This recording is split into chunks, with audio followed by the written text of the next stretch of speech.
শুধুমাত্র এই দোয়াটি একবার পড়েন, আল্লাহ তাআলা আপনার 90 বছরের গুনাহ মাফ করে দেবেন ইনশাআল্লাহ। আপনার 90 বছরের গুনাহ মাফ হয়ে যাবে শুধুমাত্র এই দোয়াটি যদি একবার পড়তে পারেন। আপনার ভাগ্য খুলে যাবে, রিজিকে বরকত আসবে, মনের ন্যাক আশা পূরণ হবে, আল্লাহ আপনার সব দোয়া কবুল করে দিবেন। সুবহানাল্লাহি ওয়া বিহামদি।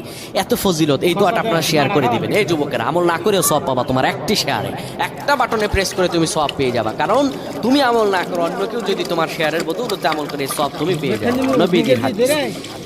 আমার ভাইয়েরা, আল্লাহর কাছে দোয়া করা, আল্লাহর কাছে দোয়া চাওয়া, এটি হলো মুমিনদের কাজ। আমার আল্লাহ বান্দাকে বলেন, বান্দারে উদউনি আস্তাজিব লাকুম, আমার কাছে চাও, আমার কাছে চাইলে আমি আল্লাহ তোমাকে দিয়ে দিব। কেউ যদি একবার এই দোয়াটি পড়তে পারে, দোয়াটি হলো রব্বি ইন্নী যালামতু নাফসি ফাগফিরলি। কেউ যদি এই দোয়াটা একবার পড়তে পারে, আমার আল্লাহ তাআলা তার 90